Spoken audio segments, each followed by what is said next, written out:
friends, and fam. Thank you guys so much for joining Every Day is a Saturday with your host, me, myself, and I, Brian Roof. Hey guys, we got another great interview. This guy is a Marine. I'm extremely excited to have him on as a guest. He is an active duty Marine who is currently serving this great country. He joined in 2001 and graduated boot camp in September, which was a crazy time for America. As a gunnery sergeant, he was selected for the Marine Enlisted Commissioning Education Program and attended Officer Candidate course in Quantico, Virginia, and graduated from Texas A&M with a bachelor's, with a BS in Agricultural Leadership and Development. He reached Master Sergeant before being commissioned to Second Lieutenant in 2017. He is currently a captain and is a very decorated Marine with a Combat Action Ribbon, Navy and Marine Corps Achievement Medal with Combat Distinguishing Device and 2 gold stars, the Navy and Marine Corps Commendation Medal with 3 gold stars, and the Purple Heart. Let's welcome Captain Romer of the United States Marines. Hey man, how you Hey, doing? what's going on? How you doing, man? I'm not doing too bad. Not doing too bad. Hoorah, sir. I really appreciate you joining. I'm extremely excited to have you on. I know you're a busy guy. You're still serving this great country.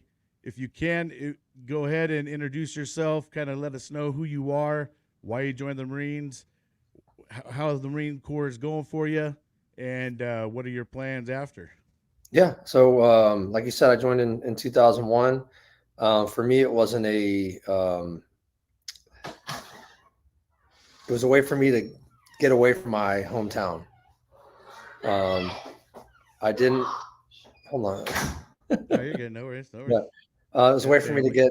get away from my from the town that I grew up in. There was nothing there but drugs and bad stuff to get into. So I barely graduated from high school. I had to go to summer school. Gave my recruiter a straight heart attack when I did that, and finally shipped. Got away from all the bad stuff with my high school degree or high school diploma, and then 3 months of boot camp. I didn't even get the job that I had signed up for. So my recruiter told me I was going to be intel. I got to Paris Island. They pulled me out, told me I was disqualified from it, and I had to pick another job. Had no idea what I was getting into. And they put a list in front of me, and I looked, and I was like, put my finger on the one that had a $5,000 bonus next to it because I never had that much money in my life. And he's like, all right, 08XX, congratulations, and then kicked me out. And I didn't even know what that was until I got to Fort Sill, Oklahoma. And they told me I was a field artillery cannoneer. And that was kind of the beginning of my journey. And that was kind of weird because 9/11 had just happened. Yeah, that's what I was going to ask you because I mean, I seen that you had graduated, around September of 2001. So, Yeah. you joined even before all that stuff had happened. Same thing with me. I joined in the year 2000 when I had joined. So I didn't have, any inclination anything was going to go on. I'm pretty sure when you joined, same type of thing. And then did you graduate before the September 11th or did you actually It was graduate after. after? Okay. After. So Wow. we were marching back from the rifle range. Where did you go to boot camp? I was up on Camp Hilton. I was in Okay, so MCRD. yeah, so MCRD. At Paris Island, instead of taking buses to like you would take buses up north to do rifle range and field week Right. and That's the crucible range. and Yep. everything, we don't have to do it out there.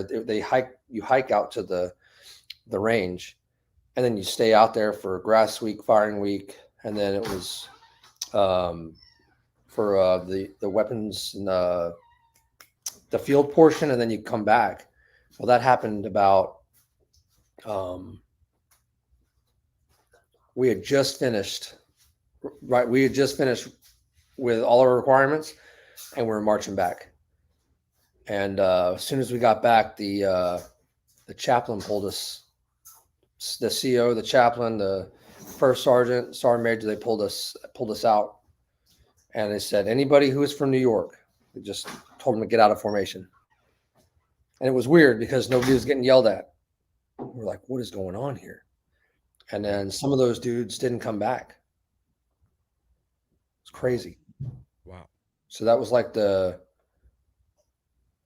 was like the Band-Aid coming off, like you join, you don't really know like what that means, Right. and then something happens, and it's like, well, it's a reality check, big time, big time.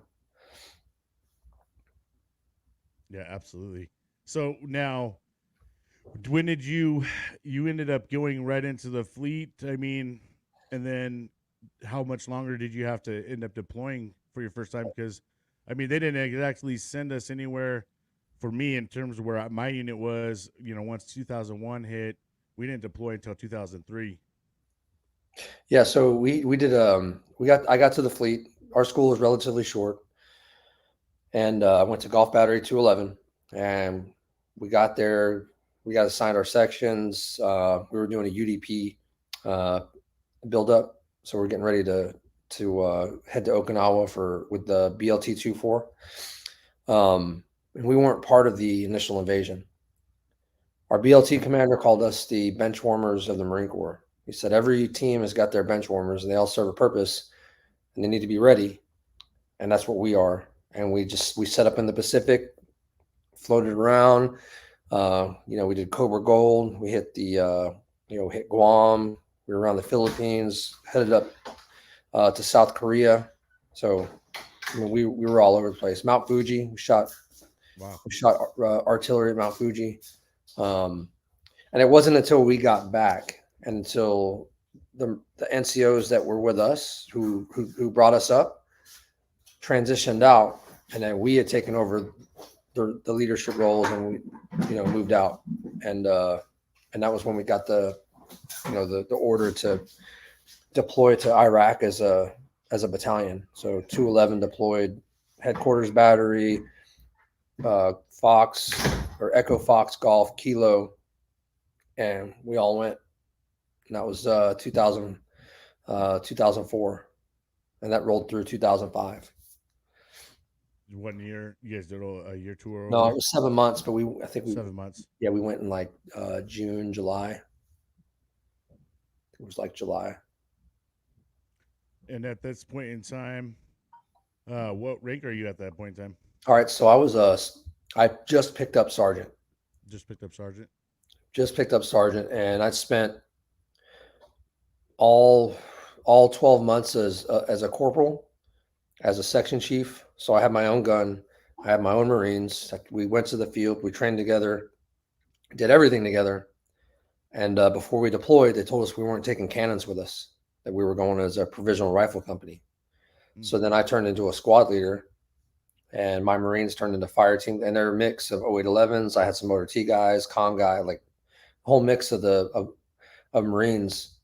And they were riflemen. They were, machine gunners. They had 203s. They had everything that a infantry unit would have, and we were mounted. So we had our vehicles, and we would do vehicle mounted patrols. And we had our AO was AO Manassas, and it was the area between like outside of Baghdad, outside of Ramadi, and all the way to the Saudi Arabian border. It was a lot. It was a lot of. It was a lot of open desert. Right. Now, how many times did you have to deploy in your time? So Iraq was my first combat deployment, and then I went to the drill field. Oh, you went to the Um, drill field. Okay. yep. How long did So you do the drill? that was Is the for drill three. so quick? That was for 3 years. 3 years. Yeah, How that's the was standard. how was that? It was terrible. Terrible. Yeah, yeah. It was Yeah, just man. I mean, doing boot camp over and over and over again. I can't imagine that's a good time. And then yeah. especially having to deal with a whole bunch of personalities. But it is better than recruiting in the fact that I knew what I was going to do every day. I didn't have to go Right. find anybody, convince anybody to do anything. I made them do whatever I needed them to do from Sure. day one to the day they graduated. So there was Yeah. not a lot of guessing. It was just physically taxing, staying up from like 3 in the morning until midnight, getting a couple hours of sleep. And it's broken sleep because you're waking up, yelling at the kids on fire watch, going back to sleep. and just repeating it all night. So you get like cat naps, like throughout the night, and then roll right into the day, doing it all over again. Yeah, and you blow your voice out and all that good stuff over and Hmm. over again, huh? Oh yeah.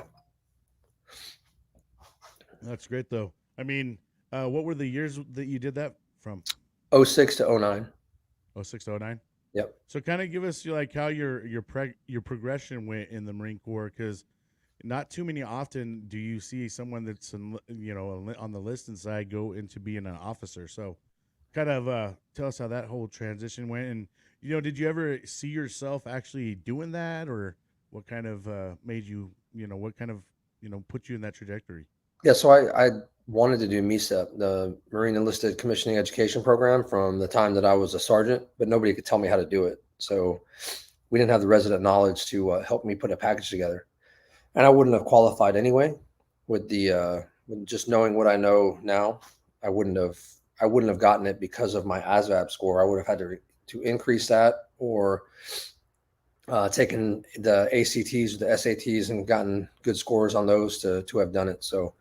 Um, so I put it away for a while.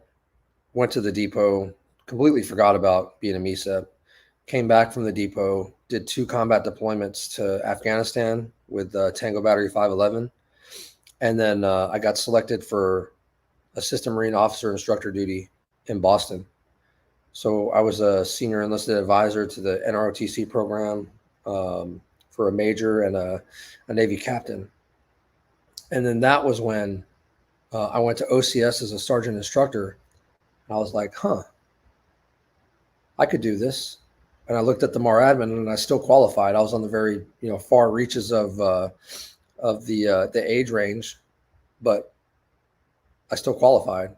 And I had done a program a couple years before. It was called the Military Academic Skills Program. I got my ASVAB score boosted. I went from a 50 to like an 80, an 89. So I qualified for it.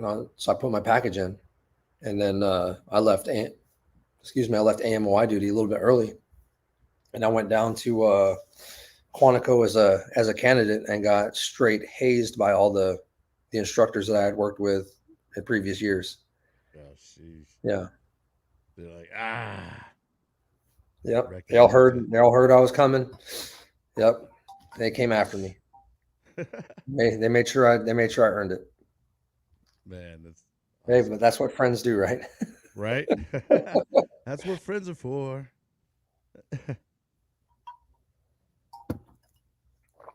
Yep. So that was kind of the pathway to the officer side, and then I commissioned, and I went a completely different route. I'd kind of been coached by my leadership at the basic school, and I had my heart set on artillery, and I had logistics up there, and pulled me off to the side, and they're like, "Do you really want to spend the rest of your life in the field as a boot ass second lieutenant?" And I was like, you know what? No, I don't think so.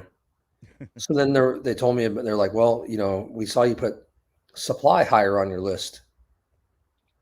Why did you do that? And I was like, well, those are some skills. Like, if I got that job, those skills are marketable when I get out. And they were like, okay, well, you could do that. And there's also this cool place called the Naval Postgraduate School that you can go to after and become a contracting officer, and they'll give you you can earn your MBA there. And I was like, okay, I think I'm sold on this. So I went ground supply, came out here to Lejeune and did the ground supply school. And then I went to MAG 13 in Yuma, Arizona. I was a 3051. Were you? Yeah. Yeah, buddy.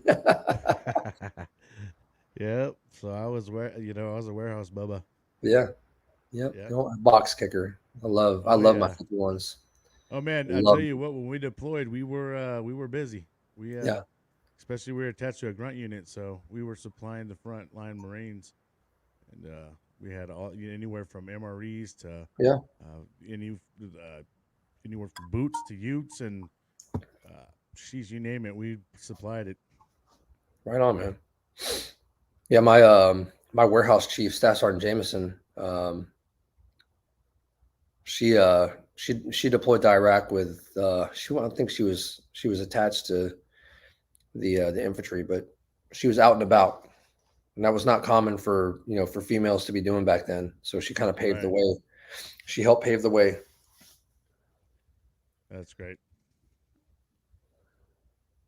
All right. So now that you're keep going with the rest of your story. Sorry, I cut you off Oh in no, no, in the you're supply good. part. So I became a ground supply officer. I did a tour at Mag 13 in Yuma, Arizona.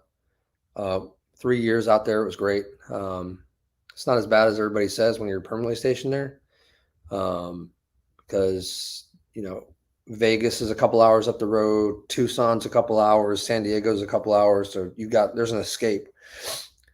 I feel And like I had it's some. better than 29 Palms. Well, it's way better because at least they've got a target. Right. Yeah, so Yeah. at least Yuma's got a target and a mall. So, and I had really great Marines. I only had a couple that gave me a hard time that we had to deal with, but the majority of them were fantastic.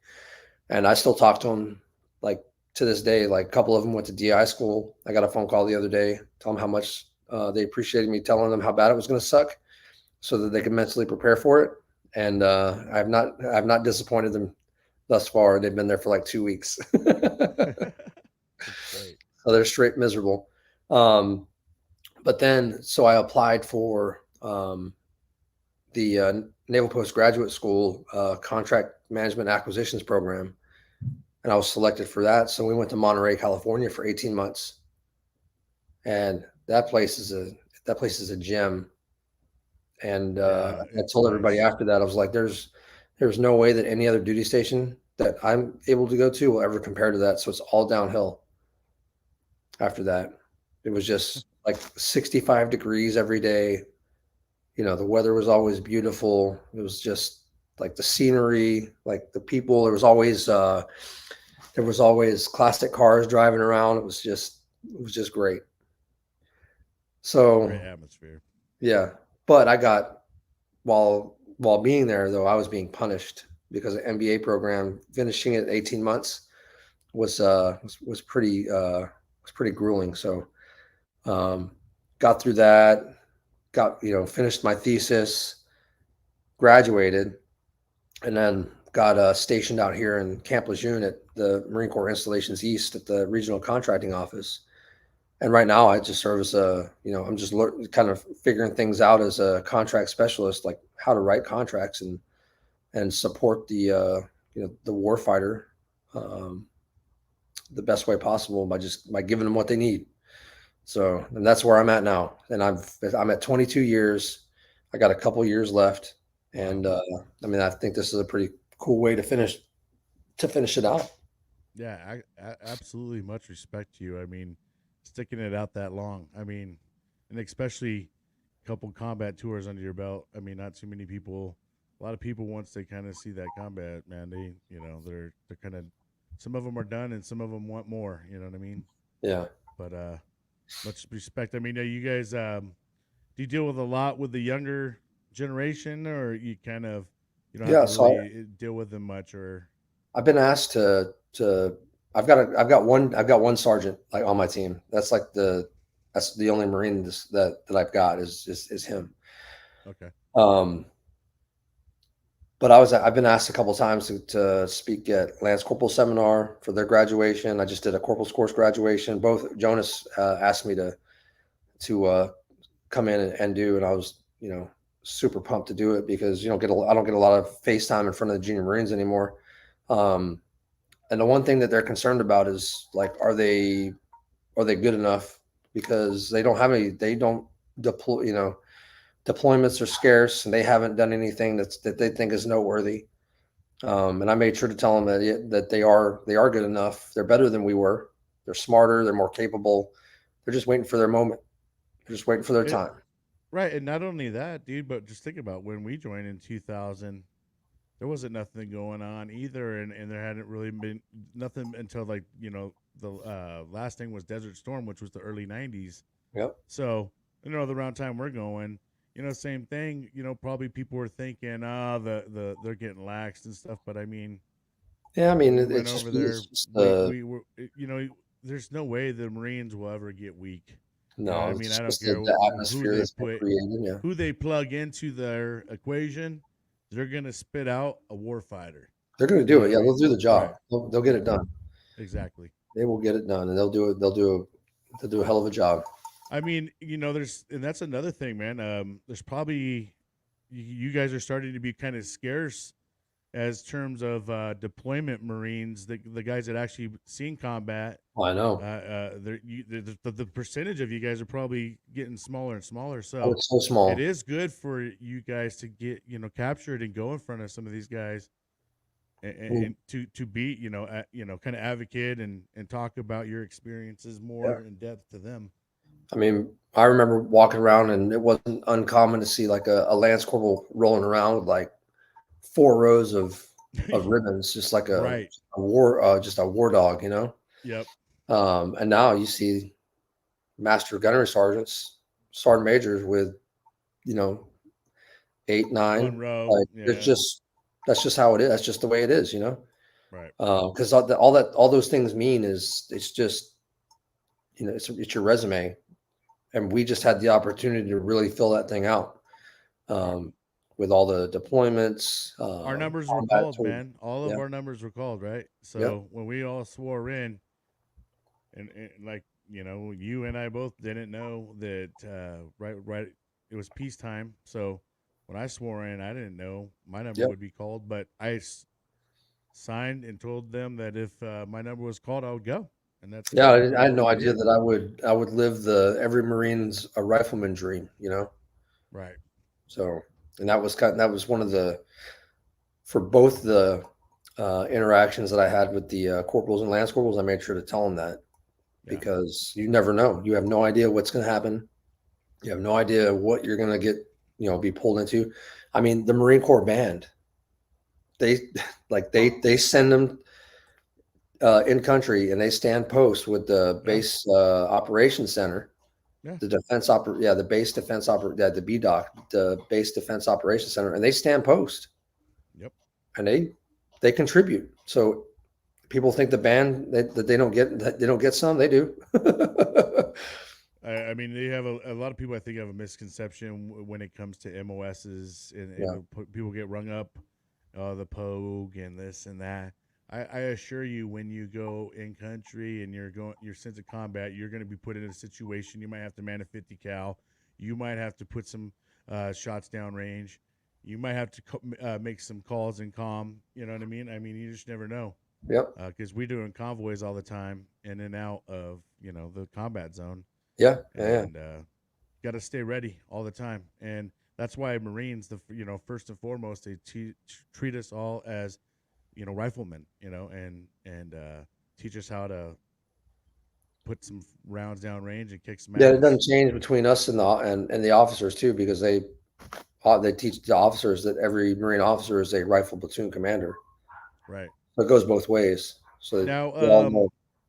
how are you treated in the officer world in terms as being an enlisted gun officer? I mean, you carry a little bit more respect because I mean, Yeah, it's different from someone walking in a mile in someone's shoes versus someone who comes straight out of college and and we all have experienced that butter bar, guy gung ho straight out of OCS versus someone who's been in on the enlisted side, kind of been in the trenches and been in the fuckery times and all that yeah, stuff that goes on. So yeah, how is that like life? yeah. I mean, obviously the respect was already there, but they expected us to act like we'd been in for a while, and not act like Right. we were just now trying to figure things out. Sure. We weren't given that out. We we owed it to the Yep. others that were around us to be confident in the things that we were doing, and to take up a leadership position.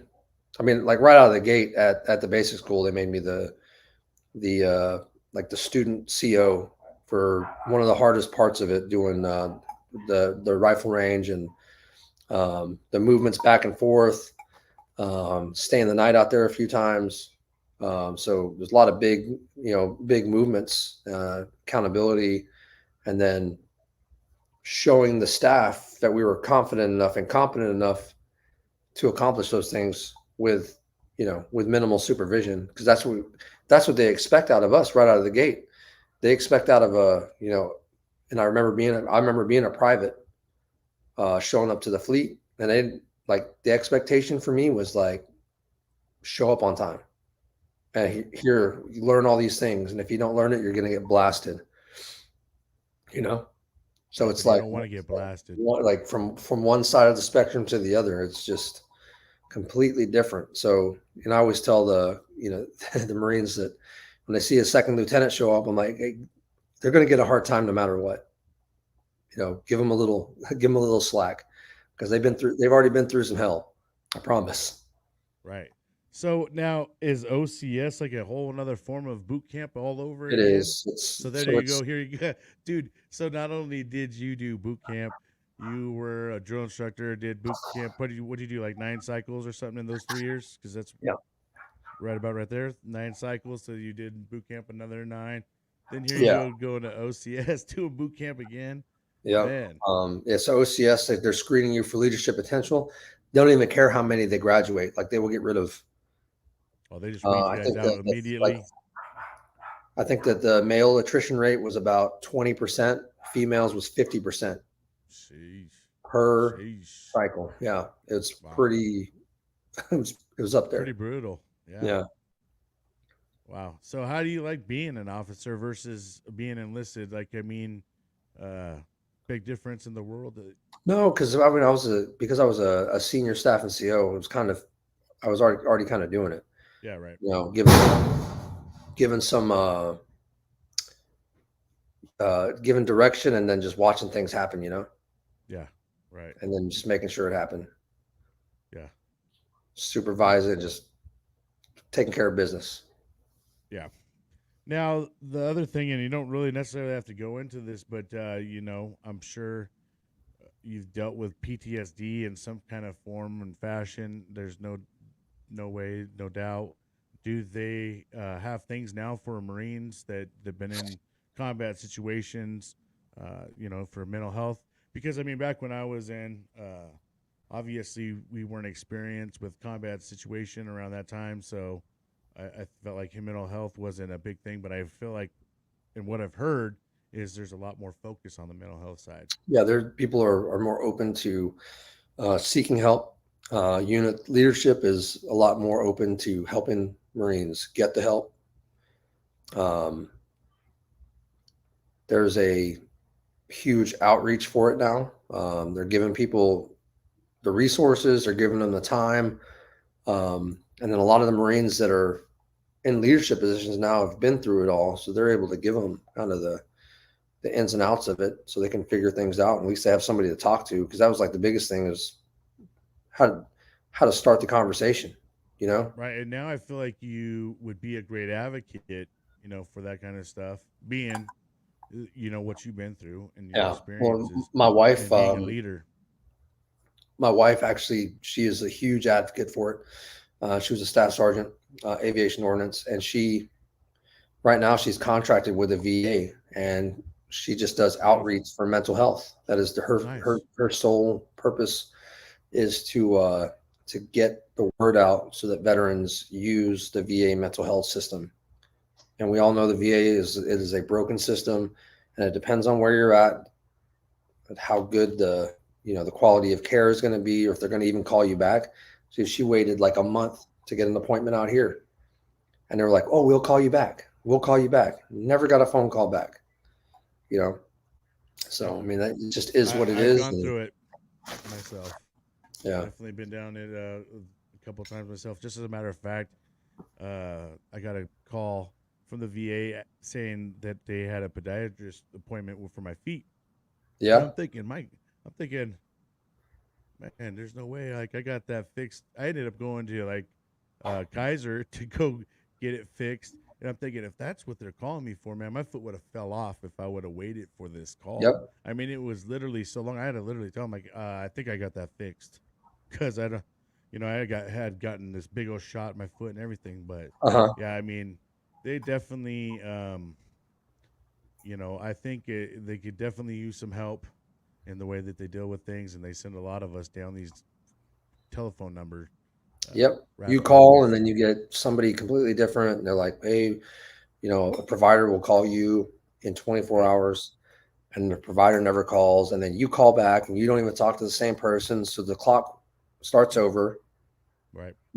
So people they feel hopeless. Like that they can't get help Yeah. because of that. So that's so you mentioned your wife. That's and she was a Marine as well. Yep. Love it. So when did you guys meet? How did that work out? As bringing two Marines. I mean, I'm sure Marines understanding Marine, so I'm sure in some ways it works out well. But tell us how that all worked out. So we met on the rifle range actually. Okay. I was already a drill instructor. She was getting ready to go to recruiter school, and yeah, it was we got married 6 weeks later. So it was, Okay. yeah, we The were Marine Corps we were, wedding. yep. We flew to Vegas and eloped, made a lot of people mad. Came back. I mean, we've been together for 15 years this May. Beautiful, man. Yeah, That's awesome. it hadn't been without our struggles, but um, Right. you know, we're we're here. And this is That's right. Mattis. Hello there. Hi. How you doing? No. So So yeah, how we many got kids you guys got? two. Two kids. All right. The Marine Corps didn't issue you any of that, so I'm surprised. Yeah, I know, right? uh, so how many more years are you gonna do? I think I've got 2.5 left. 2.5 years. Okay. Yep. Wow. And then that will put you at a total of 25? 24, 25. Yeah, 20, 25. 25? My gosh. Wow. Much Yep. respect. So, what is your plans once you get out and stuff like that? Do you have Well, any I any hope to just plans? leverage my experience in the Marine Corps, the degrees that I have, and you know, just try and make the best out of what I've been given. Right now, are you trying to stay out on the East Coast side, West Coast side, where you want to try to reside back at? Oh, we're not sure yet. We're not Nah, sure, but yeah, nah, we'll not figure it decided out. yet. We've got to get the kids through high school, so Yeah. If your whatever. wife's ever interested on jumping on the show at some point in time, I've been trying to get females on, that have joined and Yeah, give their perspective. I would absolutely love it if she wouldn't mind jumping on, but I will ask her. that'd be great. But Yeah. so, anyways, what else? What other kind of things are you up to? I know you have the Bill's Old Glory shop. Can you kind of tell us a little bit about that? Yeah, so I make shadow boxes and you know uh, wooden plaques and foot lockers for uh, first responders, military members, veterans, active duty, everybody. And we donate proceeds to nonprofits that support veterans in their transition out of the military. And we've been doing it for 6 years. This is our biggest year yet. We're I'm on track to make, I think, 80 or 90 shadow boxes this year, which is Wow, insane. And wow, I mean, there's a couple signs back there. Vince is the one on the all the way over here. That's Vincent wow. Bell. That's why we do it. And he died in Afghanistan, 2011. He stepped on an IED, and his family lost him, and we've just been trying to keep him, keep his story alive and keep his family motivated and keep him in a positive light. So it's this the woodworking journey has been it's been good for everybody, and we've I bet. donated just over $15,000 in the last six Wow, years. wow, So we've that's been able to make amazing. a difference, and it's been fantastic. Wow, that's amazing. That's awesome. So you just do that on your own time, and Yeah, yeah, just I've weekends seen them. and I've seen them on TikTok. They're absolutely amazing. Oh, Wow, so that's that's how the other long? part that Hannah, How long? she tells a story with them, and they're not always about the person that the shadow box is for. She tells, you know, advocates for mental health by telling a story over a shadow box, just showing out, you know, what it is. And it's, I mean, she's got a couple 100,000 followers now, and Wow, her outreach is it's pretty great. that's amazing, and that's great because that Yeah, you know that she's touching people and people are getting a message. I yeah, mean, a lot of people need to see. Um, that's one thing that I actually love and have pride in being a Marine is I'm constantly surrounded by heroes. And you guys never consider yourself heroes and stuff like that, but you guys yeah. put on that uniform. You guys represent America, and I mean some of the fiercest fighters, some of the most awesome people I've ever been able to even meet. Not even just Marines, but other veterans as well. But Marine brothers and sisters, especially, I have obviously a close place in my heart for them. Yeah, And I know it's a rough life to live, and I know that the commitment that it takes to be a Marine. it's a lot. Because it is a It's a lot. lot, and you And can't it's a explain lot it. to give your life the way that you have, man. I mean, and Yeah, that's respectful. But you're definitely at the end, man. I mean, yeah. my It's been gosh, it's been it's got wild. no kidding. When you get to looking back at this, I imagine you can probably write a book. I've And been I don't know if you've yeah, considered about it. it's come up a few times, and I don't Yeah, know if I have the skill to do it. you never know. Once you get out and you can kind Yeah, of remove yourself away from the Marine Corps, life that you have to live when you're in a uniform. But once you get out, you can kind of start settling in, and you never know what things you'll inspire to do. I mean, ever since I've gotten out, I've just constantly inspired to do new things. I worked in the aerospace industry for 15 years before yeah. they gave me 100% unemployability, and then I've started doing like clothing little businesses, and then I started doing this whole podcasting thing. So you never know where things could lead once you get out. But That's right, and there's man. a That's whole right. community of veterans and to network with, man. And so, if you ever want to end up on the other side, I still have plugs at Northrop Grumman, which is aerospace industry, and Yeah, they're all over the place. And you still want to, go into the sector, of the civilian world. I'll let you know. Yeah, for sure. But I really appreciate you taking the time to come on and tell your story with us, man. And I really enjoyed it, and I hope you continue doing great things for our nation. Hopefully, maybe I can get you on at another time. We can get Yeah, yeah, into some absolutely. other stories or whatever.